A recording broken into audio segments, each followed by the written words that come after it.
Assalamualaikum warahmatullahi wabarakatuh. Berlanjut ke sesi yang keempat.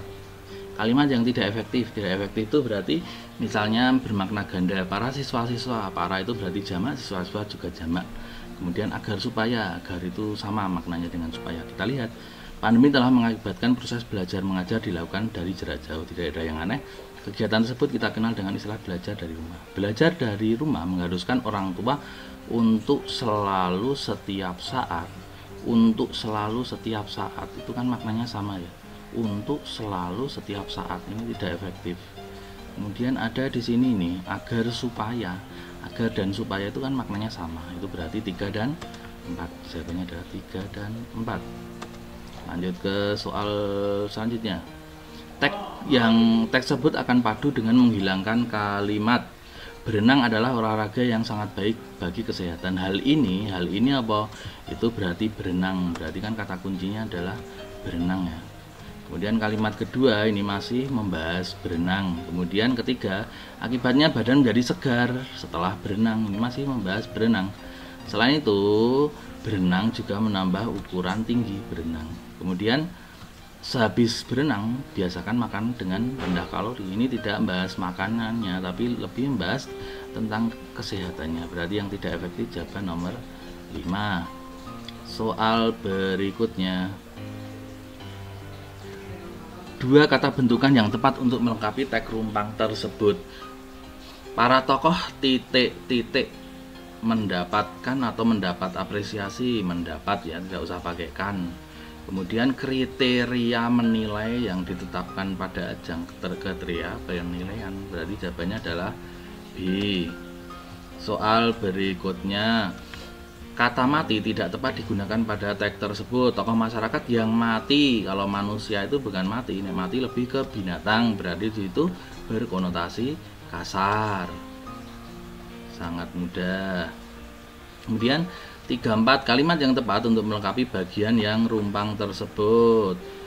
Pada waktu yang tepat untuk datang ke Kali Biru dan memanjat menara adalah sore hari. Pada sore hari kita bisa menyaksikan senja melukis langit dengan warna-warna menakjubkan. Bagaimana jika kita datang pada pagi hari? Tanda tanya. Jangan kecewa jika pemandangan pagi hari tidak seperti yang diharapkan. Kita bisa menikmati warna. Ya ini kan jangan kecewa, tidak diharapkan karena sama bagusnya ketika sore hari. Pemandangan Kali Biru di pagi hari kurang asik. Sama ini kan semburat biru keunguan, berarti kan indah. Tentu saja pemandangan pagi tidak seindah, sama-sama indah. Ini kan ada biru keunguan toh. Berarti juga mengasihkan. Jawabannya adalah D. 35. Penggunaan kata para pada kalimat tersebut salah. Para hadirin itu kan semuanya. Hadirin itu berarti kan siswa. Hadirin itu kan berarti sudah semuanya. Para itu berarti bermakna jamak.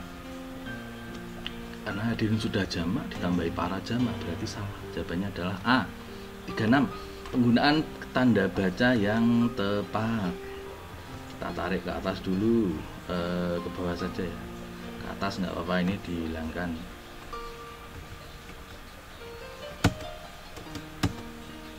Penggunaan tanda baca yang tepat. Tolong belikan buku folio di toko Wijaya itu ya, itu kalimat perintah, berarti ini tanda tanya salah ya.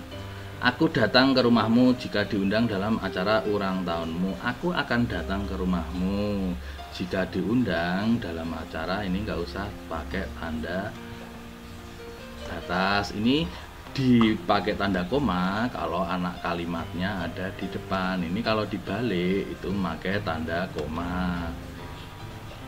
Seperti ini. Kalau tanda hubungnya di depan, jika ini kan tanda hubung di depan, otomatis di sini ada tanda koma. Tapi kalau tanda hubungnya di tengah nggak usah pakai tanda koma seperti itu.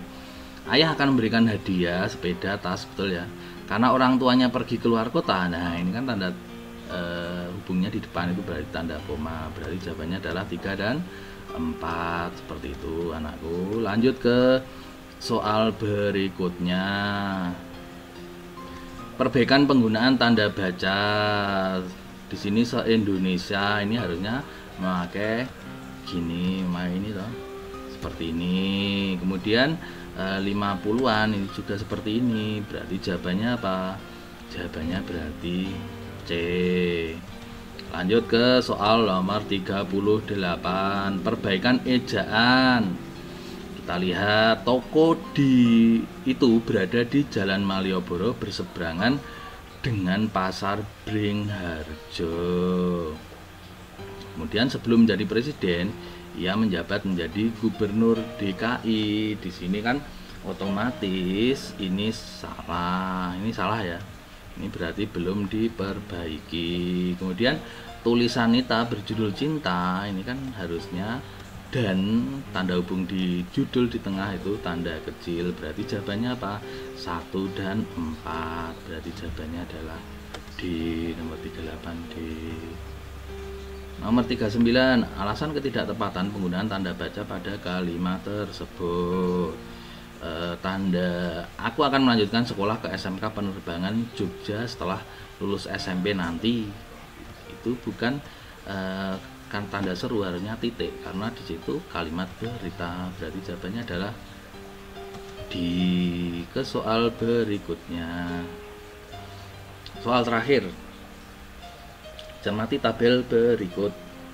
Data berdasarkan survei tahun 2016 menunjukkan bahwa penetrasi penggunaan internet di Indonesia berdasarkan penggunaan terbesar adalah mahasiswa 89%, betul ya. Terkecil adalah 67% adalah IRT lainnya.